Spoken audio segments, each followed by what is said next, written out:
당신의 위대한 스타트를 응원합니다. 정확하고 살아있는 법률, 세무, 특허 이야기가 있습니다. 스타트업 맞춤형 통합 서비스 로핏과 함께하는 스타트업을 위한 사자들의 상큼한 방송 스타트차 지금 시작합니다. 반갑습니다. 반갑습니다. 안녕하세요. 비오는 겨울, 겨울비인가 가을비인가 오늘이? 겨울이라고 봐야겠죠. 겨울이라고 봐야 되겠죠. 네, 겨울비를 뚫고 다시 모였습니다. 다들 잘 지내셨는지 일단 뭐 우리 누군지 인사부터 시작을 해야 될 것 같아요. 네. 우리 초리님부터 한번 돌아가면서 인사해볼까요? 네, 안녕하세요. 변리사 초리입니다. 반갑습니다. 네. 예, 안녕하세요. 세금을 싫어하는 딴지 세무사 장딴지입니다. 반갑습니다. 네, 사업의 안전한 성장을 돕는 진희 변호사입니다. 반갑습니다. 반갑습니다. 네, 저는 콘텐츠 개발에 힘쓰고 있는 프로듀서 최반장입니다. 반갑습니다. 우리 초리님도 앞에 형용사 같은 게 필요할 것 같아요. 아니, 안 그래도 그 얘기를 하려고 했는데 그러니까. 제가 앞에다 뭘 계속 넣으려고 했는데 네. 그냥 뭐 앉는 것도 괜찮은 것 같아요. 아 진짜? 아니 괜찮아요. 넣으세요. 아니 수식어가 없어서 조금 뭔가 아쉬워서. 네. 한번 고민해 볼게요. 그러니까요. 네. 그럼 다시 녹음하는 걸로. 생각한 거 있으세요 지금? 아니 없어요. 브랜딩 상담을 받으시든지. 받으셔야 될 것 그거 같은데. 싫어하시죠, 근데 브랜딩. 아, 브랜딩 별로 안 좋아하신다고. 네, 저희 방송이 이제 벌써 5회예요, 5회. 오. 네. 벌써. 예, 벌써 5회가 됐고 지금 방송은 이제 11월 1일부터 시작해서 잘 나가고 있는데 방송 좀 들어보셨어요? 네, 어떠신지. 들어봤어요. 우리 세무사님 어떠셨어요? 주변에 반응이 좀 있으신가요? 근데 사람들이 처음에는 반응이 많았는데 네. 이제 크게 관심이 없는 거예요. 그러니까 오픈 때만 딱. 개업발. 네. 그냥 좋아요만 눌러놓고 끝. 우리 또 세무사님의 지인분도 댓글 많이 달아주시더라고요. 네, 정말 다 잡아내야 될 거 소송 걸 수 있나요? 명예훼손? 그런 건 안 해요. 여기에서 소송 걸어야 되는데. 정말 악플이자고 깜짝 놀래가지고 악성 댓글인데. 지희 변호사님도 어떻게 주변에 좀 반응이 있으세요? 네, 반응이 있는데 네. 되게 이렇게 뭐 여러 가지 반응이 있는 것 같아요. 뭐 이렇게 너 아닌 것 같다. 아닌 것 같다. 왜 그런 이게 이제 시작했구나 이런 반응도 있고. 근데 아까 세무사님 말씀하셨던 것처럼 처음에 구독 누르고 좋아요 누른 다음에 끝. 여기까지. 응, 거기까지. 나는 법률 세무 관심 없거든. 맞아, 그럴 수 있어. 초리님도 저는 주변에서 재밌다는 얘기도 있었고요. 근데 저는 주변에서 별 반응이 없어요. 제일 중요한 아내분 반응 중요하지 않나요? 아내분은 좀 괜찮다고 하는 것 같아요. 생각보다. 진짜요? 네. 그럼 됐네요. 그러면. 네, 어쨌든 저희 이렇게 하나씩 쌓아가다 보면은 또 이것이 쌓이면은 또 다른 효과를 만들어낼 수 있지 않을까 하고 기대를 하면서 여러분 좋아요와 구독을 그래도 좀 많이 부탁드리겠습니다. 좀 구걸 좀 하겠습니다. 그래서 앞으로 좀 많은 컨텐츠 좋게 만들도록 할 테니까 많은 응원 좀 부탁드리겠습니다. 네, 저희가 이제 또 그 팟캐스트랑 그러니까 음원이랑 영상이랑 다 이제 올라가면서 저희가 1차적으로는 그 이제 편집본을 이제 확인을 하고 뭐 팟캐스트도 들어보고 하는데 이제 유튜브는 저는 맨 마지막에 봤거든요. 이제 그러니까 약간 지겨워서 못 보겠어. 지겨워서 못 보겠어. 여러 번 보게 되니까. 그러니까 유튜브도 전체를 다 못 봤어요. 일부 부분만 봤는데 다 뭐 들었던 거 다시 보려니까. 그러니까 근데 다만 이제 모니터링하면서 제가 약간 틱장애가 있더라고요. 네? 틱장애. 우리 발견 못했는데? 눈을 이런 거 있잖아요. 찡긋찡긋 하시나요? 좀 별로더라고요. 그래서 저 이번 기회에 저희가 틱장애도 좀 바꾸게 되는 영상 중에 본인만 보셨구나. 다른 사람한테 관심을 안 줬어. 나 위주로. 저 위주니까요. 그리고 지난주에는 데이터홀릭 듣느라고 들어보셨어요? 스타가짜를 잘 못 들었어요. 엄청 재미없으실 텐데. 재밌던데요. 그래요? 네, 재밌고. 네, 그렇습니다. 네, 어쨌든 좋은 방송 열심히 만들어 보도록 하겠습니다. 네, 뭐 말씀을 나온 김에 저희가 방송을 만나보실 수 있는 채널을 좀 안내를 드리겠습니다. 일단은 먼저 크게 오디오랑 비디오로 구분될 수 있는데요. 네, 오디오 팟캐스트 먼저 안내 드릴게요. 네, 네이버 오디오 클립과 함께 저희가 팟빵, 파티 그리고 애플 팟캐스트도 얼마 전에 승인이 돼가지고 여기에 청취하실 수 있습니다. 네, 당연히 모두 똑같은 방송이 동시에 송출되는 거니까 뭐 본인께서 편하신 대로 채널을 청취해서 들으시면 될 것 같고요. 특히나 외국에 계시는 분들이 이렇게 팟빵 이런 거 잘 모르시더라고요. 유튜브 같은 거 당연히 익숙하신데, 네, 그렇게 되고요. 그리고 저희가 이제 오디오를 제작한다고 모여서 착각을 하고 있지만 실제로는 촬영도 하고 있습니다. 그래가지고 보이는 라디오처럼 영상도 촬영을 하고 있고 이 영상은 유튜브와 그리고 네이버 TV에서 시청하실 수 있습니다. 네, 그리고 얼마 전에 저희가 이제 페이스북 페이지를 개설했습니다. 네, 앞으로도 이제 방송 관련해서 많은 정보를 여기에서 공유하려고 하는데요. 주소는 www.facebook.com/스타4 스타트업이라고 제가 마음대로 정해봤어요. 정말 마음대로 하셨네. STAR 숫자 4 그다음에 스타트업 STARTUP 해가지고 스타4 스타트업, 예, 스타트업을 위한 스타들이란 뜻을 담고 싶었는데 이거 페이스북에서 검색해서 그냥 스타 사자 눌러도 나오나요? 그럼요. 예, 구글에서 검색해도 되고요. 네, 나옵니다 지금. 네, 그냥 스타사자 검색해서 들어오십시오. 네, 어쨌든 이렇게 해서 앞으로도 이제 좀 많이 교감할 수 있고 소통할 수 있는 채널도 많이 만들고 좀 이제 그렇게 진행을 하려고 합니다. 네.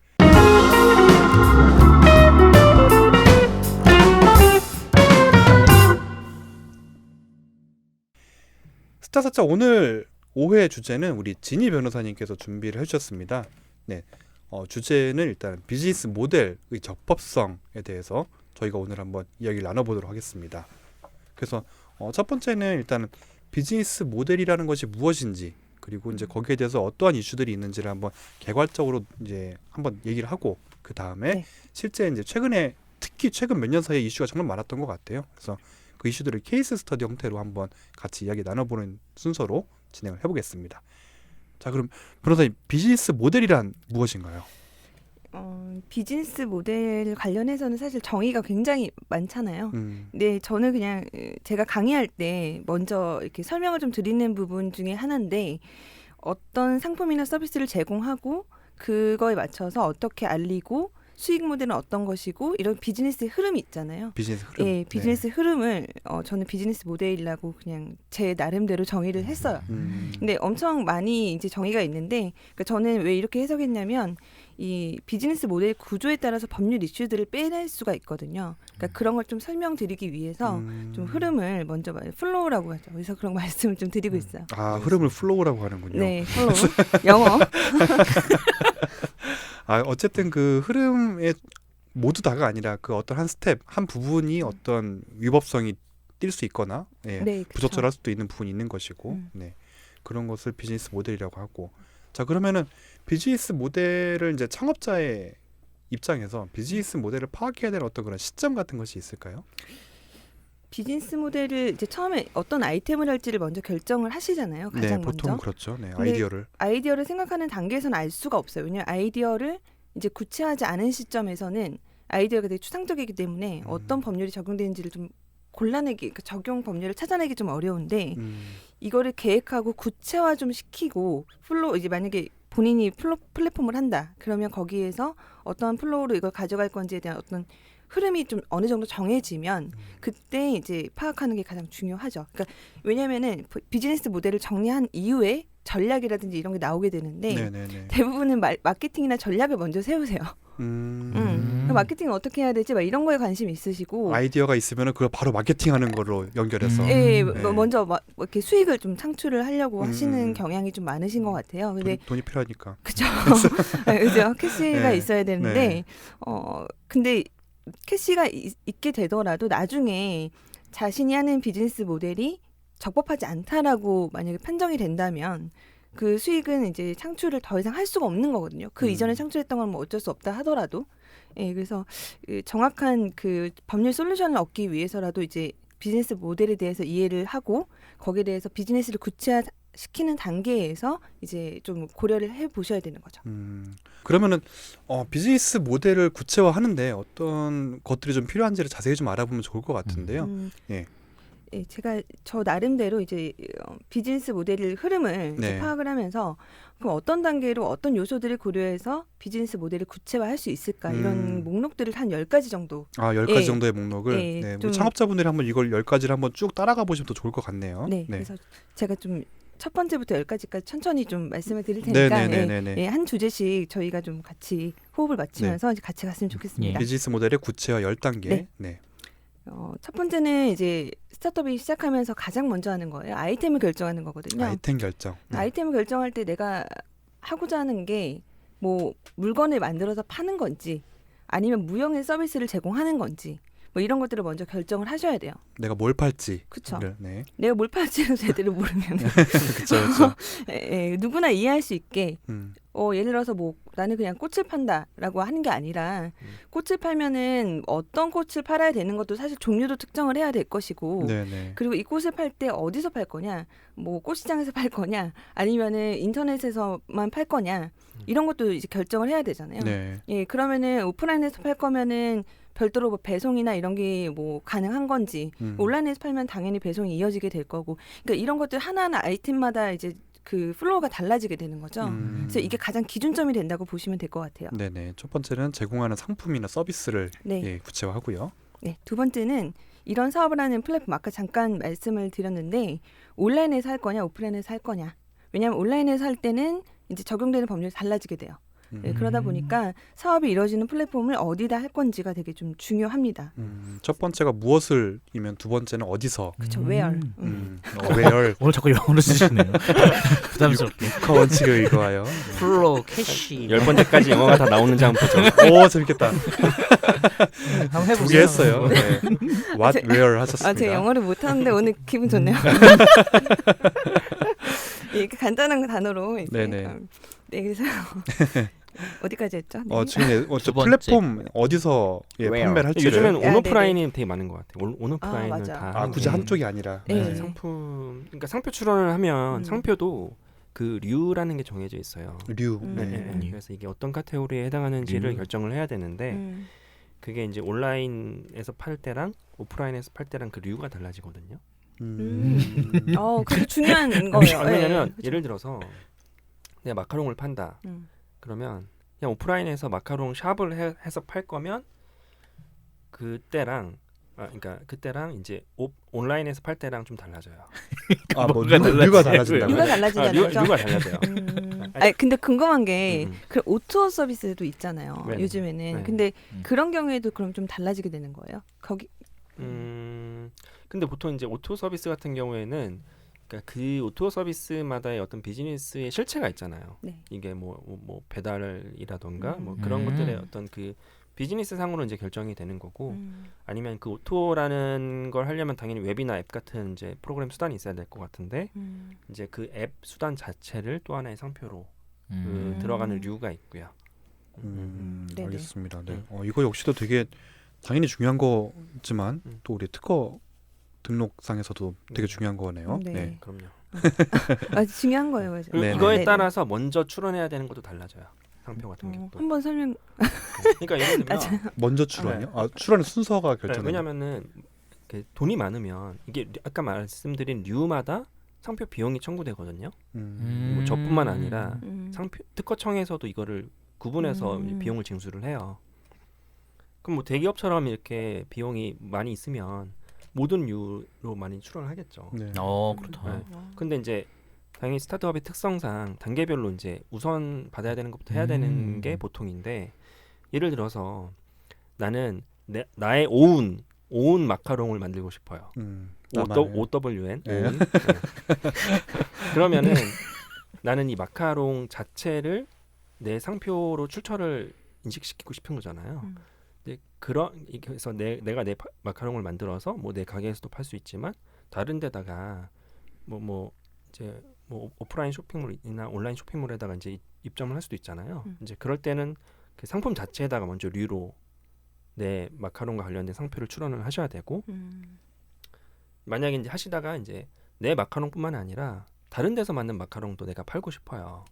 그러면 그때는 그 마카롱 자체가 아니라 마카롱 판매업이라는 그 류로 해서 뭐 온라인이나 오프라인에서 이제 이거를 이제 팔게 돼서 그 어떤 마카롱을 판매하는 내 것뿐만이 아니라 다른 브랜드도 판매하는 그런 판매 업적으로 간다면은 그 류가 이제 다른 그 판매 업적으로 이제 가지게 되는 거죠. 그래서 뭐 처음에는 내 걸 먼저 만들고 싶다 하면은 상품 자체에다가 류로 선정해서 출원을 하시고 이제 비즈니스가 조금 스케일업 되거나 좀 달라지게 돼서 이런저런 마카롱을 다 판매하는 어떤 쇼핑몰 같은 걸 하고 싶다라고 한다면 마카롱 판매업으로 이제 가야 되는 거죠. 이게 사업자 등록할 때 업태 종목이랑 다른 얘기. 네, 좀 달라요. 그렇죠. 네, 그렇죠. 네. 좀 실제적인 좀 부분이라서 되게 유용한 정보인 것 같아요. 네, 적절하게 이렇게 치고 돌아와 주시면 그리고 또 한 가지는 음. 오프라인이면은 반드시 사업장이 별도로 나와줘야 되는데 온라인만 판매를 하실 경우에는 거주하고 있는 자택지에서도 충분히 가능해요. 네, 그 차이도 좀 있어요. 오프라인도 내 거주지에서 할 수 있는 거 아닌가요? 오프라인도? 근데 판매업 같은 경우는 네, 판매요. 누군가가 와서 물건을 사야 되니까 그치, 매장이. 자택에서 하기는 좀 어렵고 그 도소매라고 일반적으로 가면은 창고가 또 필요하니까 네네. 그러니까 도매 같은 경우는 자택으로 했을 때는 사업자가 잘 안 나와요. 왜냐하면 실질 그 창고 물건을 쌓아놓을 수 있는 공간이 있느냐를 보기 때문에 안 나오는데 전자상거래 같은 경우는 소매를 기준으로 진행이 되다 보니까 그때는 자택으로 해도 가능하고. 플랫폼에 따라 이렇게 다 다르네요. 네. 네네. 네, 그래서 중요하다는 거. Where? 네. 그래요. 자, what, where까지 했고요. 네, 네. 세 번째. 네, 그리고 세 번째는 사업에 적용될 수 있는 법률을 찾아내는 거예요. 예를 들어서 뭐 온라인으로 하게 되면 당연히 전자상거래법이라든지 이런 것들이 적용이 되고 또 온라인으로 이제 하면 요즘에 가장 이제 이슈가 되는 이제 약관 같은 거, 약관 규제에 관한 법률이라든지 이런 것들이 좀 적용이 되거든요. 그러니까 사업이 구체화되지 않은 시점에서는 내 사업에 어떤 법률이 적용되는지를 알아내는 게 되게 어려워요. 명확하지 않은 거죠. 구체화 되더라도 어려울 것 같은데. 구체화돼도 어렵지만 구체가 되지 않은 상황에서는 더 어려운 거죠. 그러니까. 그러니까 뭐 마카롱을 온라인에서 팔아야지라고 결정을 했다면은 여기에 뭐가 적용될지를 일반 사람들이 알기 정말 어려울 것 같거든요. 네, 네. 맞아요. 어렴풋이 뭐 식품위생법 정도 될래나 뭐 이렇게 할 것 같긴 한데. 뭐 만들어서 파느냐, 뭐 어떻게 하느냐, 그거 달라지겠죠. 네.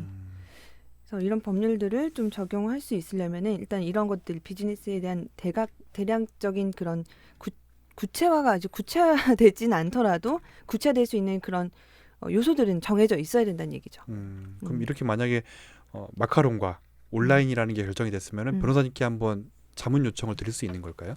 여기에 뭔가 제가 고려해야 될 법률이 뭐가 있을까요? 이런 식으로. 네네. 일단 뭐 어디서 할 건지 어떤 제품인지가 좀 결정이 되면 저희가 거기에 관련된 법률을 찾아볼 수 있고 또 상담을 하다 보면은 아까 변리사님 말씀하신 것처럼 이제 스케일업을 시켜서 나중에 이런 것도 하고 싶은데 이런 얘기를 하시면 그때는 이런 법률이 적용될 수 있고 스케일업을 하면 이제 변리사님도 같이 하신다고 하면은 이제 그런 자문을 해줄 수 있는 거죠. 모델 수립 단계에서 그것도 같이 검토가 되면 좋을 것 같다는 네, 생각이 맞아요. 들고요. 네. 네. 그 네 번째는 네. 저희가 그 회사나 사업체가 가지고 있는 재산이에요. 네. 그 재산은 사실 스타트업 같은 경우에는 뭐 돈이 많으면 좋겠지만 좀 부족한 게 현실이잖아요. 그러다 보니까 무형 자산이 많아요. 그러니까 상대적으로. 그래서 무형 자산이라는 거는 이제 뭐 아이디어 자체도 물론 무형 자산이 될 수 있지만 뭐 로고라든지 뭐 브랜드 네임 아니면은 뭐 디자인에 대한 또 개발 요소 이런 것들을 이제 특허로 할 수 있거나 상표로 할 수 있거나 디자인 이런 것들을 가지고 있는 재산이 뭔지에 대해서 명확히 또 파악을 하고 있어야 돼요. 그러니까 내가 가지고 있는 자산이 뭔지 알아야 이게 특허가 필요한 건지 상표가 필요한 건지 정확히 알 수 있는데 난 잘 모르겠고 그냥 대충 이런 아이디어가 있어. 그러니까 아이디어 자체만으로는 사실 특허가 안 되는 걸로 제가 알고 있거든요. 맞나요? 그러니까 허술하지 않다고 특허는 매번 강조하시는데 그렇게 허술하지 않다고. 아이디어만으로도 특허는 될 수 있어요. 그렇군요. 네. 근데 이제 그게 얼마나 이제 그 강력한 특허가 될 수 있느냐는 또 다른 문제인 것 맞아요. 같아요. 강력함? 이것도 그러니까 나중에 한번. 네. 예. 특히나 지금 이 부분은 기술 스타트업 같은 경우는 굉장히 중요할 것 그럼요. 같다. 맞아요. 예, 원천 기술을 가지고 있는 스타트업이라면은 네네. 우리가 갖고 있는 특허권이 무엇인지 네. 이런 것들. 맞아요. 네. 그리고 좀 더 첨언하자면은 그 기술 스타트업 같은 경우에는 물론 이제 그러니까 그분들한테는 아이디어가 어떻게 보면 원천 기술이잖아요. 그러니까 굉장히 그 주 핵심 전략일 수 있기 때문에 당연히 이제 미리 뭐 특허나 이런 것들 출원하는 것도 좋지만 더 나아가서는 특허는 제가 자주 말씀드리지만 특허가 빅데이터잖아요. 그렇다면은 기술 스타트업들은 우리나라뿐만 아니라 세계 여러 나라에서 비슷한 기술을 가진 경쟁사들이 있거나 앞으로 생길 거란 말이죠. 해외 특허. 그쵸. 네. 근데 기술 스타트업 같은 경우에는 이런 것들을 어떤 식으로 조금 더 이제 방향을 설정하거나 이런 것들이 굉장히 중요한 이슈니까. 그 자체가 비즈니스 모델의 네네. 제일 핵심이 네, 되겠네요. 그래서 이런 것들을 좀 미리 데이터 분석을 할 필요도 있어요. 아예 처음 그 설정 시간부터 예를 들면은 뭐 내가 어떤 뭐 압축, 뭐 프로그램 압축과 관련된 어떤 알고리즘을 되게 잘 하는 그런 기술자, 뭐 석박사를 하셨다거나 이제 그런 이제 인사이트가 많은 이제 기술자라면 이것과 관련해서 이제 관련된 해외나 이런 데서 특허가 어떻게 나와 있는지를 미리 어떤 그 컨설팅을 받을 수 있어요. 이건 국가에서도 많이 지원을 해주는 용역 사업이고 그렇게 해서 내 이런 기술과 관련된 것들이 어떤 식으로 특허가 나왔는지를 판단해 보면은 역으로 이게 특허라는 건 보통 이제 R&D나 연구의 어떤 끝으로 나오는 어떤 그 완료이기 때문에 그 기술의 방향성과 그 히스토리를 볼 수 있거든요. 네, 그거에 대한 어떤 현재 어떤 트렌드라던가 기술 트렌드라던가 이런 것들을 보고 미리 그런 R&D 방향이나 이런 걸 설정하고 들어가면은 훨씬 어떤 그런 특허 맵 같은 걸 이용하기에 기술 스타트업은 굉장히 좋을 수 있죠. 네. 네, 그래서 어쨌든 네 번째 단계로 회사가 가진 무형 자산들을 한번 체크를 해가지고 그것을 비즈니스 모델에 어떻게 활용할지를 네, 검토하는 단계 필요할 것 같고요. 다섯 번째는 고객에 관한 건데요. 그러니까 내 고객이 누군지, 뭐 개인인지 아니면 기업인지 뭐 이런 것들을 이제 확정을 하셔야 되고 그게 확정이 된다라고 하면 그 고객으로부터 수집하는 정보가 있을 텐데 그게 개인 정보인지 아니면 위치 정보인지 뭐 이런 것들을 이제 파악을 하셔야 되는 거예요. 관련돼서 개인 정보를 수집한다고 하면 개인 정보에 관한 법률 또 뭐 정보통신망 이용 촉진 및 정보 너무 길어지지 줄여서 정보통신망법 네네. 이제 이런 것들의 법률에 적용을 받기 때문에 적용이 된다라는 거는 거기 안에 나와 있는 내용을 지켜야 된다는 얘기거든요. 그런 플로우를 짤 때 거기에 맞게끔 요건을 이제 구비를 하셔야 되는 거예요. 네. 어쨌든 고객이 누구인지는 상품이 무엇인지 결정하고 같은 문제인 것 같거든요. 이걸 네네네. 누구한테 팔지라는 맞아요. 거니까. 네. 네. 그러니까 이게 약간 10가지 요소가 이제 각각 개별적으로 아예 독립적이라기보다는 좀 이렇게 상호 보완되는 것도 있어요. 연계되고 연동되는 것. 네. 그렇죠. 궁금한 게 이런 개인 정보나 위치 정보 같은 거를 이제 뭐 미리 동의 같은 걸 받아야 되는 게 좀 흔하게 볼 수 있잖아요. 서비스 페이지에서. 이런 거를 잘못 하면은 서비스 이제 제공자가 뭔가 이렇게 좀 크리티컬하게 나중에 이런 타격을 받나요? 정보 수집에 있어서. 네네. 정보 수집을 만약에 이제 위반되는 사항이 뭐 여러 가지가 있겠지만 형사처벌도 받을 수 있고요.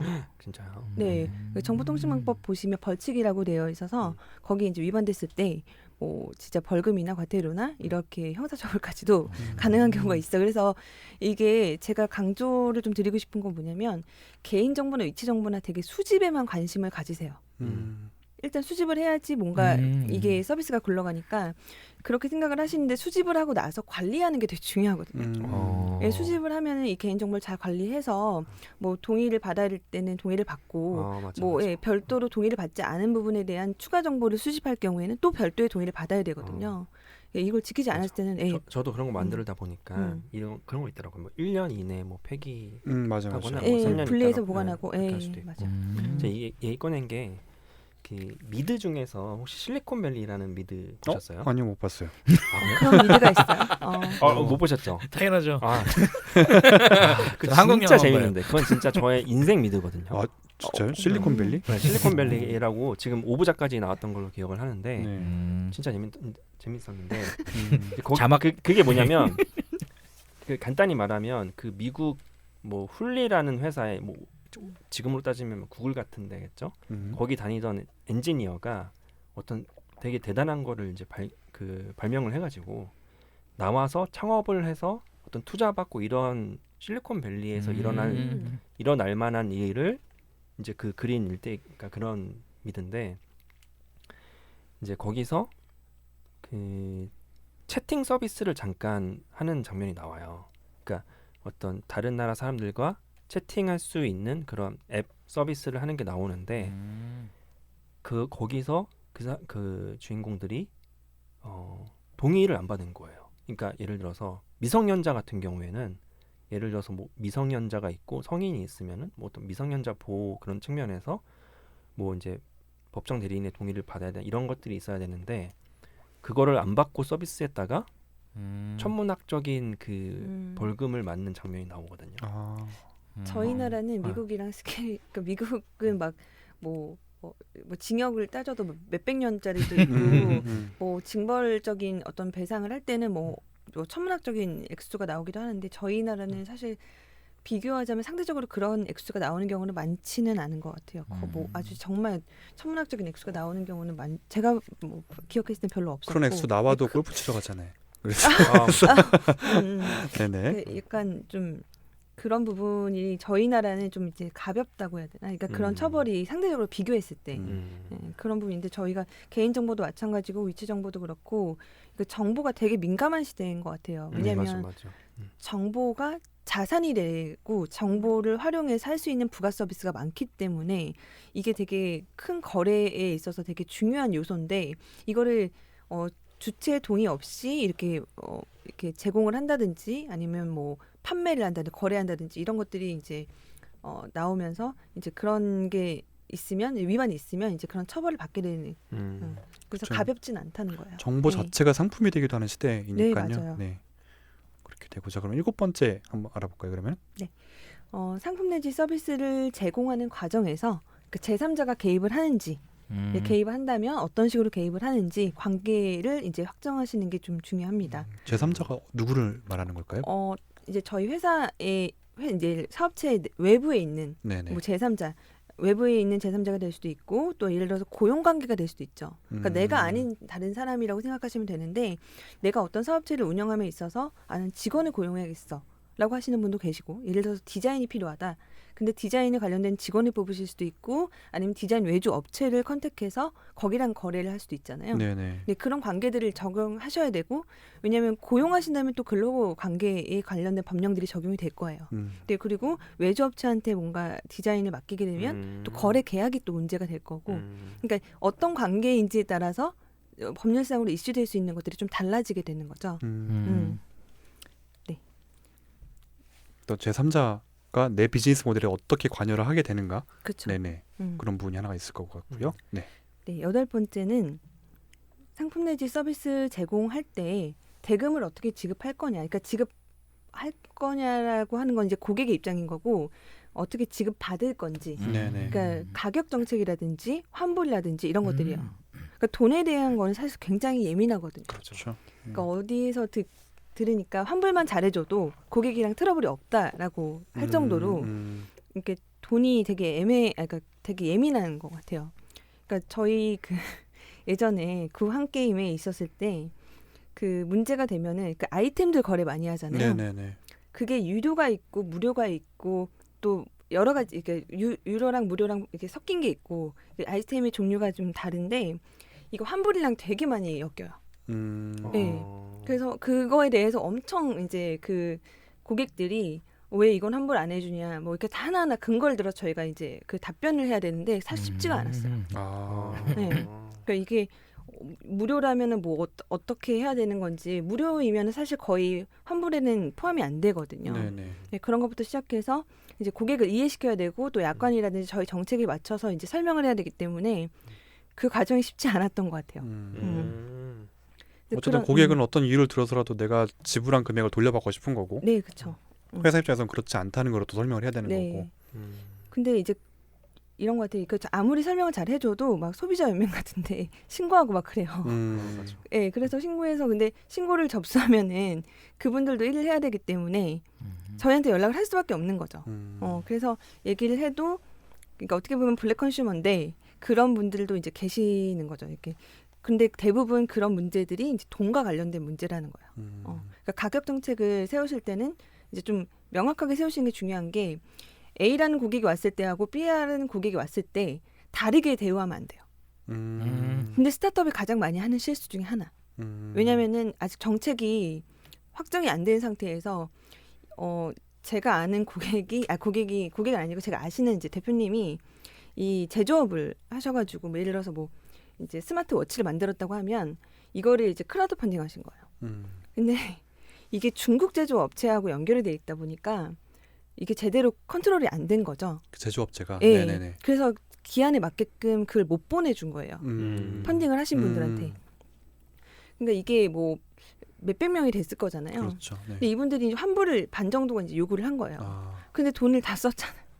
네네. 그러니까 이 환불을 해줄 수가 없는 상황이었는데 요즘은 정말 무서운 게 뭐냐면 그분들끼리 채팅창을 만들어서 대응 팀처럼 커뮤니티가 생긴 네, 거군요. 커뮤니티 생긴 거예요. 음. 근데 정말 큰 실수한 게 뭐냐면 맨날 전화가 오니까 어떤 직원이 너무 힘들어해서 그 매일매일 전화하고 힘들게 하는 그 한 분한테만 환불을 해준 거예요. 그래서 물꼬가 터졌구나. 네. 그래서 그분이 그 채팅창에 바로 들어가서 나는 환불 받았는데 이렇게 된 거예요. 네. 그래서 이제 법적으로까지 이제 가게 됐는데 저희가 사실 변호사 입장에서는 뭐 크게 도와줄 수 있는 게 많진 않았어요. 예, 중국에 있고 저희가 얘기도 안 통하는 상황에서 그렇게 대처를 했기 때문에 다른 분들은 당연히 난 안 해주지 이렇게 생각할 수밖에 없는 거죠. 그럼 이미지에도 엄청 큰 타격을 입게 되고 사실은 조금 좀 그 스타트업은 재산적인 손해를 입게 되면은 다시 일어나기가 쉽진 않잖아요. 그렇죠. 네. 네, 물론 그분은 이제 다른 아이템으로 또 지금 재기를 노리고 있긴 한데, 네네. 네, 그렇습니다. 저도 얼마 전에 여름에 휴가 갈 때 그 여행 상품들 중에서 취소 불가 상품 있는 거 아십니까? 네. 숙박 예약인데 몰랐어요. 전 그런 게 있다는 걸. 취소 불가라는 게 존재한다는 걸 몰랐어요. 그래서 예약을 했다가 그날 저녁에 취소하려고 했더니 안 된다고 하더라고요. 그래서 뭐 몇십만 원짜리 호텔을 갔다가 그냥 생돈 날릴 뻔했다가 막 해주세요 했죠. 네.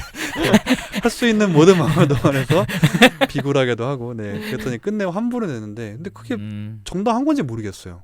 환불 불가 상품이라는 게 존재한다는 것이 그러니까, 자기네는 이제 고지했다고 얘기를 하는데, 그러니까 환불이 전자상거래 같은 경우 굉장히 많이 발생하는데 그렇죠. 네. 전자상거래법에 청약을 철회할 수 있는 그 나와 있긴 해요. 그리고 청약을 철회할 수 없는 경우도 나와 있어요. 근데 모든 경우를 다 아우르지 못하기 때문에 네네네. 이제 그 업체 입장이랑 그다음에 소비자 입장이 좀 다를 때는 많이 문제가 되죠.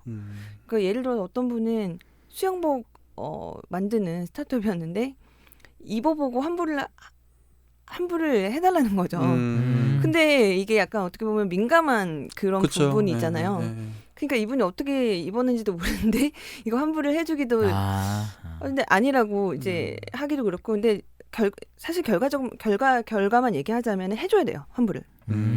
특별하게 막 찢거나 훼손하거나 그런 게 아니라면 입어봤는데 뭐 안 맞는다던가 이렇게 되면 이제 해줘야 되는데 안 된다고 뭐 환불을 내가 못한다는 고지를 했다는 것만으로 환불 안 해줘도 되는 건 아니에요. 그런 게 있구나. 그럼 여행 상품 원래 되는 거였네요 환불이? 아니 그게 아니라 그러니까 상품에 따라서 다 달라요. 성격에 따라서. 왜냐면은 그 전자상거래법이나 이런 데서도 다 규정을 못 해놔요. 네, 그 해석을 할 수밖에 없는데 뭐 진짜 뭐 내가 봤을 때는 요 정도 구겨진 것만으로도 괜찮을 것 같은데 이제 저희 업체 입장에서는 이거는 뭐 구겨진 거 절대 못 쓴다, 판매 못 한다. 그래서 불가능한 손해, 그러니까 뭐 회복 불가능한 손해가 발생한다. 뭐 이런 것들을 서로 의견 다르잖아요. 네. 그래서 지금 또 연말 연시인데 요새 또 그런 거 되게 많잖아요. 그 졸업식이나 송년회 때 한번 옷 사가지고 입고 환불해달라고 막 이런 안 좋은 사례도 좀 있긴 한데 어쨌든 창업하시는 분 입장에서는 절대 간과할 수 없는 중요한 부분인 것 같아요. 네, 맞아요. 엄청 중요해요. 네, 그래서 8번째 저희가 이제 대금 지급, 대금 회수에 대한 이야기를 나눠봤고요. 9번째는 어떤 게 있을까요? 이거는 이제 스타트업들이 알면서도 많이 놓치는 부분인데 여기까지 좀 이제 비즈니스 모델이 어느 정도 구체화가 되면 아까 관계에서도 아까 잠깐 말씀드렸지만 어떤 관계인지에 따라서 내가 법률문서 작성해야 되는 법률문서의 종류가 달라지게 되거든요. 근로계약서인지 뭐 외주에 대한 뭐 디자인 용역 계약서인지 그러니까 달라지게 되는데 뭐 아까 온라인 플랫폼이면 뭐 약관을 또 제정을 해야 되고 그래서 필요한 문서들이 다 법률 문서들이 있어요. 그 법에서 정하는 의무적인 문서라는 거죠? 그건 아니에요. 예를 들어서 뭐 외주를 할 때는 반드시 계약서를 쓰세요라는 법은 없어요. 아, 그렇죠. 구두계약도 계약이니까. 네, 구두계약도 계약이고 효력이 발생하거든요. 근데 대부분 요즘에는 그런 생각을 많이 안 하시는데 예전에는 구두계약은 효력이 없다라고 생각하시는 분들이 많았어요. 근데 효력이 있고 다만 좀 어려운 건 뭐냐면 입증이. 그쵸. 네. 입증이 어려워. 이게 왜냐면 말하면 이렇게 녹음되지 않잖아요. 그렇죠, 네네. 근데 증명할 길이 없는 거죠. 음. 특히 이제 소비대차나 이런 걸 했을 때, 그 돈 빌려줬을 때 입증하게 돼. 그 친구 사이라서 그냥 빌려줬는데, 예를 들어서 특히나 또 현금으로 줬다 이렇게. 그러면은 정말 입증하기 이제 사이 틀어지면 못 받는 거죠. 네, 그런 소송은 정말 어려운 것 같아요. 그 뭐 저도 그런 목적은 아닌데 요새 스마트폰은 거의 다 그 기능이 있더라고요. 그 상시 녹음 모드가 있더라고요. 네. 예, 그래서 그게 있어요. 모든 수발신 통화가 다 녹음돼. 아. 내가 굳이 녹음 모드 누르지 않아도. 네, 맞아요. 그래서 그게 다 녹음 파일로 뭐 생성이 되고 뭐 이런 것도 있더라고요. 그래서 이런 것도 활용하시면 좋지 않을까 갑자기 생각이 들기도 근데 해가지고. 그것도 우리나라만 가능. 미국 아, 그렇죠. 국가마다 또. 미국에서는 잘 안 된다고 들었어요. 아, 그래요? 애플은 녹음이 안 되잖아요. 그 제가 저도 아이폰을 사실 이제 좀 쓰고 싶어가지고 그 원버 이렇게 한번 써보고 싶어서 바꿨어요. 네네. 네, 근데 6개월도 안 돼서 이제 삼성폰으로 다시 바꿨죠. 녹음이 안 되고. 폰 줘주세요. 그거 팔았어요. 아니 근데 통화 녹음 안 된다는 거 진짜 약간 크리티컬해요. 네. 왜냐하면 저 그 법 관련된 쪽에서는 좀 어떤 자료를 남겨놔야 되는 게 있기 때문에 뭐 그런 녹음이 좀 필요했었는데, 그래서 제가 그때 저도 아이폰 잠깐 썼었는데 통화 녹음을 할 수 있는 모든 방법을 다 찾아봤었거든요. 아, 그 iOS 안에서 할 수 있는 방법을. 네, 근데 어차피 그 안에서 뭐 홈 애플리케이션은 절대 기능을 제공하지 않고 뭐 다른 어떤 그 앱스토어에 있는 그런 것들을 좀 우회해서 하는 방법이 있었는데 결국 다 실질적으로 사용하기엔 좀 불편한 것들이어가지고 저도 그냥 그래서 바꿨죠. 그 사무실에 있는 지금은 지금은 이제 그렇진 않는데 예전에 사무실에 있었던 전화는, 왜냐면 요즘 사무실 전화로는 거의 안 오거든요. 네, 그쵸, 많지 않아서. 근데 옛날에는 무조건 그냥 녹음을 달아놨어요. 그래서 그런 전화기가 있어요. 그래서 모든 변호사가 다 이제 통화할 때는 그냥 직원이 통화하는 것도 무조건 다 녹음이 돼요. 와. 네, 근데 그 관리도 잘 하셔야 되는 게 쓸데없는 것도 녹음이 다 되기 때문에 그렇죠. 사적인 네, 거는 네. 이제 삭제를 좀 해야죠. 네, 어쨌든 그런 것들이 스타트업을 하면서 이제 비즈니스 모델을 수립하면서 각 단계별로 어떤 문서가 필요할지를 한번. 네, 맞아요. 그런 걸 좀 점검을 하셔야 돼요. 아까 세 번째에서 얘기했던 이제 적용될 수 있는 법률에 따라서 우리 거기에 하위로 또 이제 그 단계마다 필요한 문서 무엇일지도 한번 검토를 해야 될 것 같습니다. 네. 그럼 마지막 이제 10번째 어떤 게 있을까요? 이거는 이제 고려해야 될 요소인데 한번 이제 생각을 해봐야 되는 건데, 뭐냐면 내가 지금 하고자 하는 서비스나 아이템이 정말 기발해서 어디서 본 적도 없고 들은 적도 없다. 그러면 반드시 변호사의 상담을 받아보시는 게 좋을 것 같습니다. 왜냐하면 기존에 예를 들어서 무슨 음식점 프랜차이즈 사업을 하면 뭐 정말 먹을 수 없거나 법으로 금지된 음식을 만들지 않는 이상은 사실은 크게 검토할 필요가 없는 게 이미 검토가 돼서 이루어지고 있는 사업이잖아요. 네네. 그러니까 상대적으로 이렇게 가능성이 이제 법률 리스크가 낮은데 뭐 세계 최초, 국내 최초, 뭐 본 적도 없고 들은 적 없다 이런 거는 상당히 좀 법률적으로는 조금 위험성이 높아요. 그래서 이거 내가 하려고 하는 서비스들이 이제 기존에 볼 수 없었던 건지 아니면 기존의 걸 결합한 상황이라도 사실 그걸 기존의 결합을 통해서 새로운 부가 서비스를 창출하는 경우라면 좀 검토를 받아보시는 게 좋다라고 말씀드리고 싶어요. 이건 진짜 중요한 것 같아요. 그러니까 특히 우리나라 같이 그 규제의 늪 규제 국가 같은 그 규제. 국가에서는 그러니까 그런 새로운 비즈니스 모델을 기존의 어떤 업체에서 뭐 예를 들어서 뭐 배송 물류 쪽이라면 기존의 어떤 물류 쪽을 하시는 큰 뭐 택배 회사나 그런 데가 있잖아요. 그러니까 그런 데서 몰라서 안 하는 게 아니다. 약간 이런 말씀을 하시더라고요. 그거 하면은 뭐 물류 사업법 뭐 몇 조에 있게 해서 또 안 되게 되어 있고 뭐 그런 것들도 있고. 그러니까 스타트업이라는 게 대부분 그 규제에서 자유롭지 못한 것 같아요. 그래서 규제 샌드박스 같은 것도 나오는 거고. 네. 특허나 이런 상담할 때는 그 규제로부터 자유롭거든요. 그러니까 그래요? 예를 들어서 의료법 이런 규제가 있다 하더라도 그 규제로서 안 되는 행위를 특허로 낸다고 해서 그게 등록을 불허하거나 이러진 않아요. 그래서 오히려 저는 더 추천을 드려요. 그러니까 이 규제는 언제든 뭐 나중에 뭐 샌드박스처럼 허용해 줄 수도 있고 풀릴 수도 있으니까 그 규제랑 상관없이 일단 그 비즈니스 모델이나 이런 것들을 특허로 내시라라고 하고 있어요.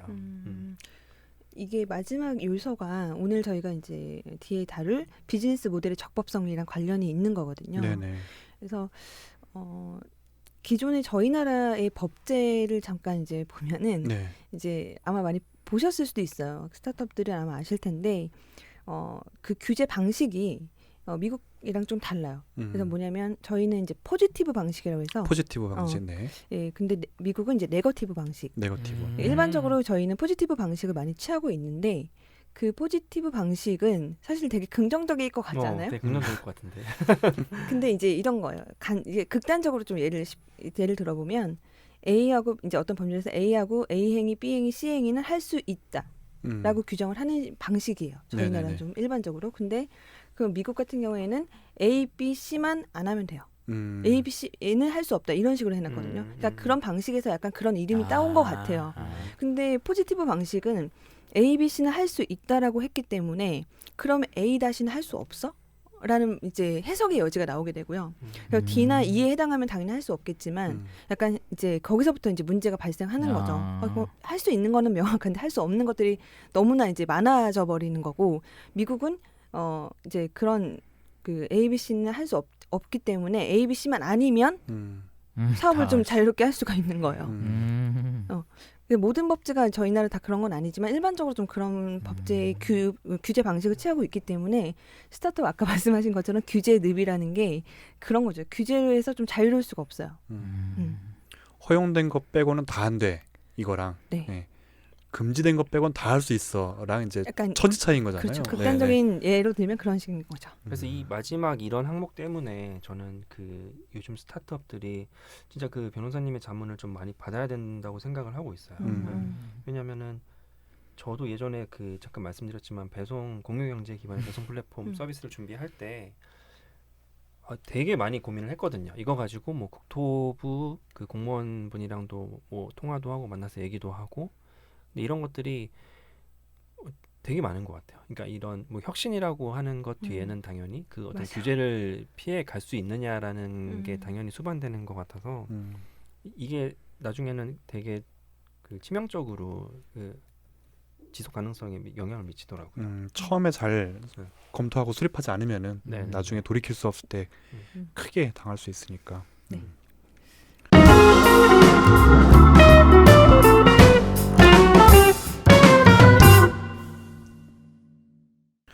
네, 그럼 지금까지 우리 비즈니스 모델의 구체화에 대해서 총 10가지를 한번 다뤄봤습니다. 처음에 2개만 영어로 하시고 뒤에 나머지 8개는 영어로 안 하셔가지고 언제 한번 이거 바로 잡아야 되나 싶긴 했는데 앞으로 좀 기대해 주세요. 몇 단어 준비했습니다. 몇 단어 준비했어. 네, 그러면 지금까지 한번 10가지 비즈니스 모델의 구체화 방법에 대해서 한번 제안을 드려봤고요. 이거를 마지막으로 저희가 한번 지금 구체적으로 하나씩 봤는데 10가지를 한번 쭉 한번 요약을 하고 그리고 나서 오늘 방송 마치도록 하겠습니다. 네. 스타트업들이 이제 처음에 시작할 때 아이템을 결정하실 때 그 아이템의 종류도 중요하지만 지금 봤던 10가지는 이 종류에 대해서 구체화시키는 그런 요소들을 좀 살펴본 거거든요. 그래서 내가 제공하는 서비스가 어떤 서비스인지 어떤 상품인지 그리고 나의 서비스나 상품을 사갈 사람, 이제 사줄 사람이 고객이 누구인지 그다음에 내가 가지고 있는 어떤 자산이라는 건 어떤 게 있는 건지, 뭐 특허를 할 수 있는 건지, 상표를 필요한 건지, 뭐 거기에 따라서 이제 뭐 전문가들을 만나야 되는 것도 다 분야별로 다를 수 있잖아요. 그래서 또 여기서 생각해야 될 부분은 이제 고객이라고 하면 고객은 또 누구인지, 또 고객으로부터 좀 수집하는 정보 무엇인지, 그러니까 하나 요소마다 다 사실은 법률 이슈가 있다고 생각하시면 될 것 같습니다. 그래서 전체적으로 내가 어떤 상품, 예를 들어서 어떤 A라는 상품을 판다면 이 A라는 상품의 어떤 육하 원칙을 좀 활용하셔도 좋을 것 같아요. 그래서 되게 언제 어디서 어떻게 팔 것인지 누구에게 팔 것인지 이런 것들을 대강 정리하고 나서 다시 또 세부 목차로 들어가서 각각의 요소들을 좀 고려해 보시면 전체적인 비즈니스 모델이 그래도 대략적으로 잡힐 수 있고 이 잡힌 걸 가지고 이제 전문가를 찾아가셔야 되는 거예요.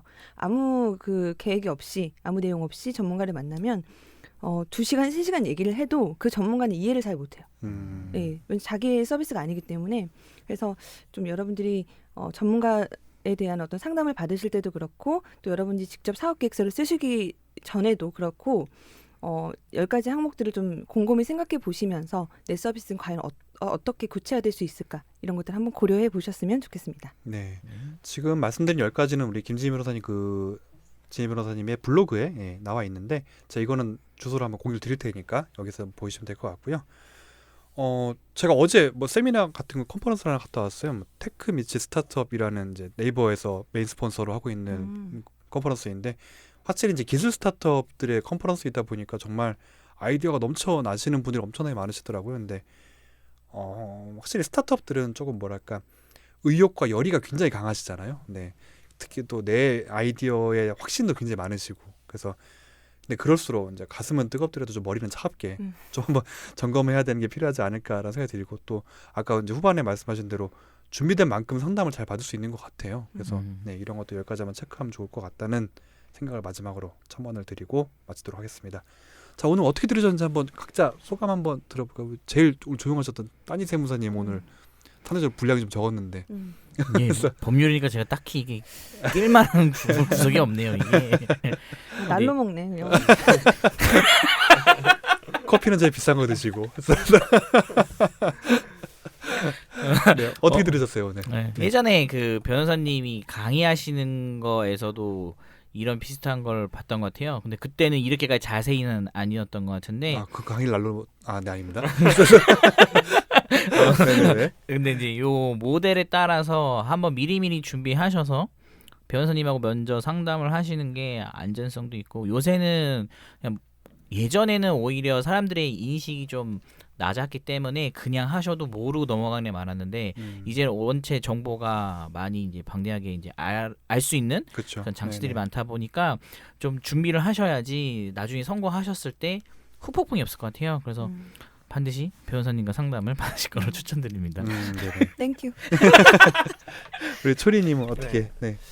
일단은 그 사업을 이제 준비할 때 어떤 부분에서 법률적으로 문제가 될까가 현실적으로 잘 안 와닿을 때가 많더라고요. 그러니까 뭐 약관이나 이런 것도 나중에 이제 서비스를 시작할 때쯤에 이제 갑자기 이제 다른 비슷한 경쟁사 약간 긁어가지고 우리에 맞게 좀 이렇게 수정하는. 하여튼 그런 것들이 좀 있었는데 오늘 그 구체화하는 어떤 단계나 이런 것들을 이렇게 약간 그 항목화해서 나름대로 뭐 사업계획서 체크하는 것처럼 이렇게 이제 체크를 하면서 조금 더 어떤 식으로 이제 법률적으로 고민을 해봐야 될 것인가를 좀 오늘 통해서 좀 저도 잘 알게 된 것 같아요. 네. 있습니다. 저는 뭐 아까 잠깐 소감 겸 얘기를 한 것 같고 처음 진행해 보셨는데 어디 진희 변호사님 어떠셨어요? 되게 부담되네요. 그리고 근데 준비하면서 좀 느낀 게 이게 강의에서 이제 강의를 사실 위해서 만들었던 어떤 구조예요. 고민을 좀 많이 하고 법률은 좀 어려워하셔가지고. 네. 근데 되게 안타까운 그런 부분들이 사실 여기서 제일 먼저 발생을 했었거든요. 그러니까 아까 세무사님 말씀하셨던 것처럼 모르고 그냥 지나가 버리는 거예요. 그리고 정말 처음에 제가 스타트업을 이제 몇 년 전만 해도 만나서 요즘에는 그러신 분은 거의 없는데 스타트업은 법률이 적용을 안 받는 거 아닌가요? 이렇게 말씀하시는 분도 계셨어요 예전에. 그래서 법 없이도 할 수 있는. 그래서 저는 제가 모르는 어떤 특별법 특례법이 스타트업한테 마음속의 법으로 적용이 안 되는. 그래서 그럴 그게 수 어떤 법률이 있나요? 근거 했더니 아니 스타트업은 조금 이렇게 조그만데 법률을 그렇게 적용하면 안 되는 거 아니에요? 그래서 야, 그 발상이 참신하신. 그래서 정말 이렇게 되게 벙찌면서 웃음도 안 났어요 그때는. 무슨 얘기지 도대체 이게? 진심이시니까. 네, 진심이었던 거예요 네네네. 그게. 근데 그렇게 생각하시는 분들이 생각보다 많으시다. 만약에 법률에 적용이 된다라고 생각을 하셔도 내가 1인 기업이기 때문에 스타트업이기 때문에 그 강도가 약할 거라고 생각하시는 거예요. 또 적용이. 근데 절대 법은 그렇지 않고 모두에게 평등하게 적용이 되기 때문에 이 스타트업들이 시작할 때 그 비즈니스를 한다는 거를 반드시 좀 명심하시고 이 비즈니스 모델, 오늘 말씀드렸던 그 비즈니스 모델에 대한 구체화를 좀 명확하게 하시고 사업을 준비하셨으면 좋겠어요.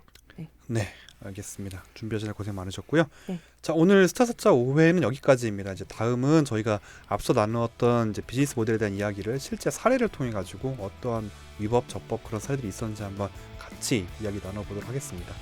네, 새로운 스타트 하시는 모든 분들을 위해서 더욱더 알찬 정보 준비해서 다음 방송으로 찾아뵙겠습니다. 감사합니다.